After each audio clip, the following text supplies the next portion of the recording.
చేస్తున్నాము. మరి మేమందరము ఎందుకు మీ గ్రామానికి వచ్చాము అంటే యేసు ప్రభుని గురించి మీ అందరికి మరొకసారి తెలియచేయడానికి వచ్చాం. ఎప్పటికీ యేసు ప్రభు అంటే మీ అందరికి చాలా సార్లు విని ఉంటారు, లేదంటే యేసు ప్రభుని గురించి కొంతవరకు అవగాహన ఉండుంటది. యేసు ప్రభు అంటే అందరికీ గుర్తించేది సులువు మీద వేలాడదీయబడిన ఒక వ్యక్తి.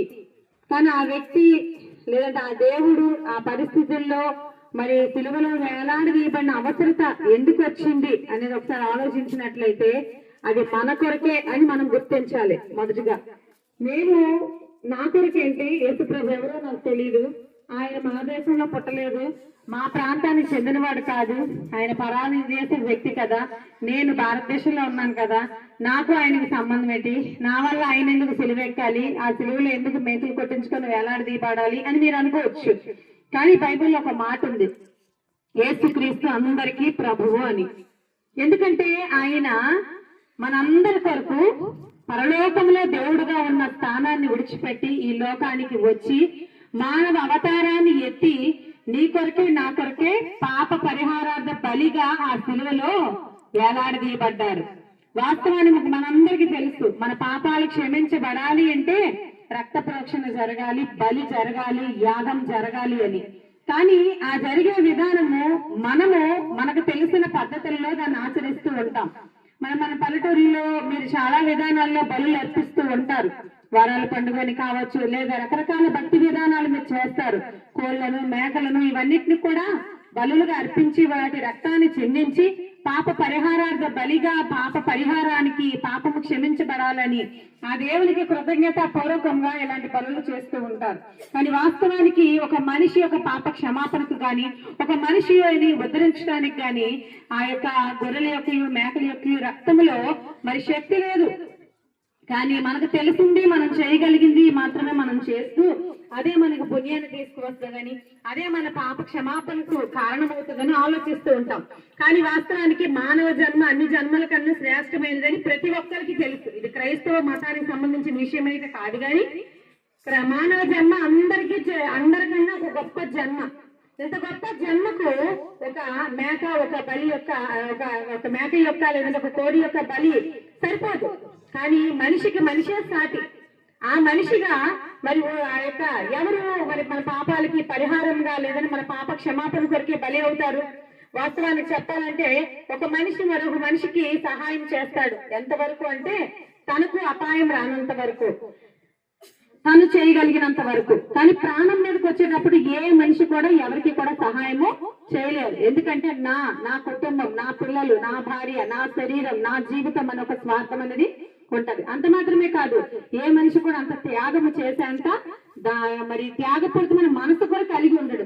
కానీ మరి మనిషి యొక్క మనసును ఎరిగిన దేవుడు మరి మనిషి యొక్క పాప క్షమాపణ నిమిత్తమై నేను ఒక కార్యం చేయాలని తలంచి ఆయనే మానవ అవతారిగా ఈ లోకానికి వచ్చి యేసు ప్రభుగా ఈ లోకంలో జన్మించారు.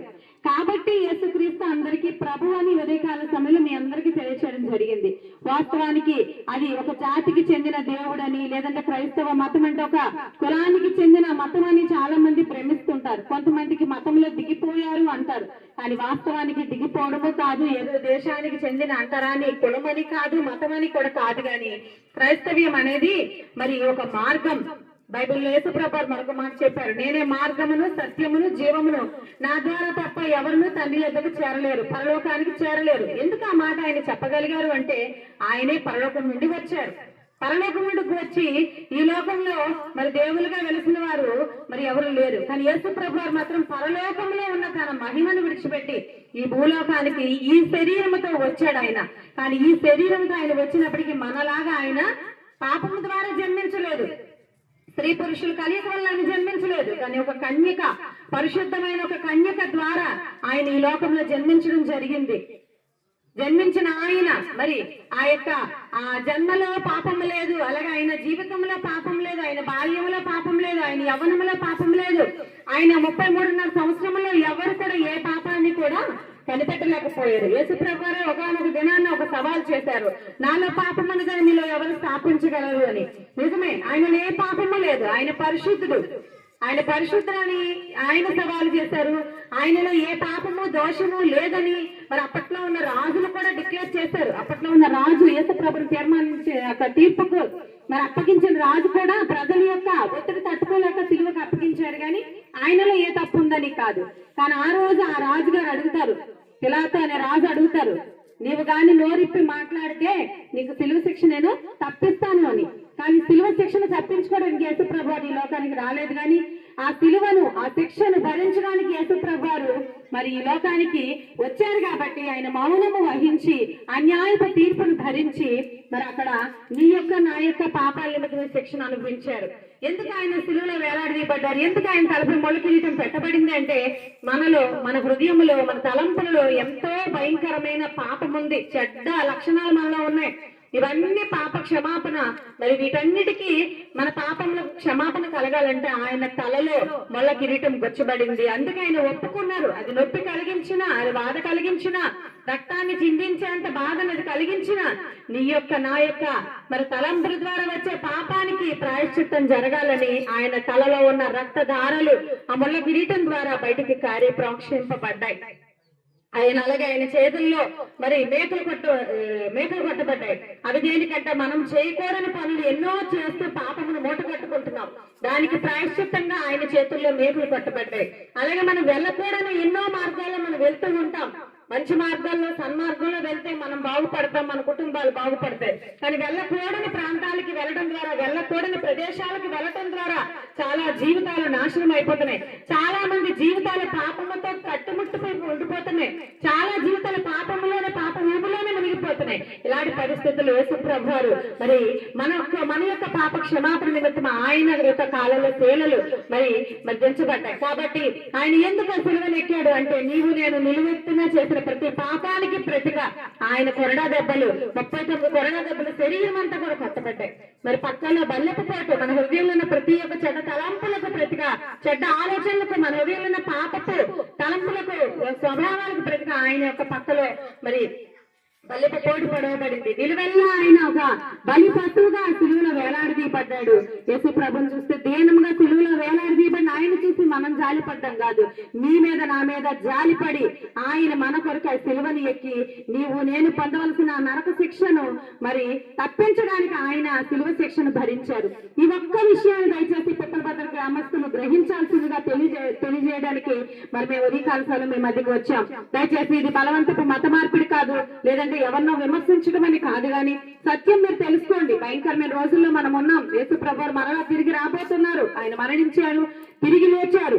మరణించి తిరిగి లేచిన దేవుడు ఒకే ఒక్క దేవుడు యేసు ప్రభువు మాత్రమే. ఆయన మరణించి తిరిగి లేచి పరలోకానికి వెళ్ళి మరలా వస్తాను, మీ అందరినీ నేను నా రాజ్యాన్ని తీసుకుని వెళ్తాను, మీ కొరికే స్థలమును సిద్ధపరిచి వెళ్తున్నాను అని ఆయన చెప్పాడు. చెప్పిన రీతిగా ఆయన రాబోతూ ఉన్నాడు. ఆయన వచ్చే ముందు కొన్ని గురుకులు చెప్పారు.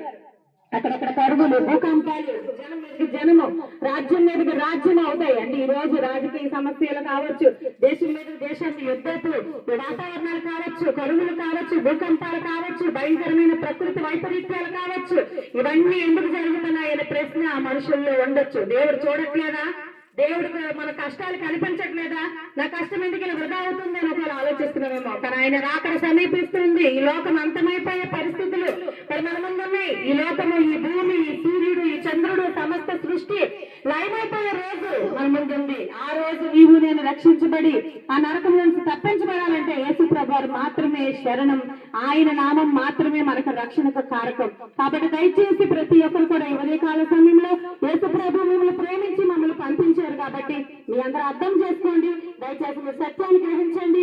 ఈ గ్రామంలో మరి యేసు ప్రభువుని గురించిన మాటలు చెప్పే మరి సేవకులు ఉన్నారు, మరి ఉమాజాన్ గారు కూడా ఉన్నారు. మరి మీకు ఇంకా ఆసక్తి ఉంటే వారి ద్వారా మమ్మల్ని కూడా మీరు సంప్రదించవచ్చు. ఈ విధంగా యేసు ప్రభుని గురించి మీరు తెలుసుకోవచ్చు. కాబట్టి యేసు ప్రభువు మిమ్మల్ని అందరూ దీవించి ఈ మాటలు మీ అందరూ వినికిల్లో ఫలింపచేయను గాక. ఆమేన్.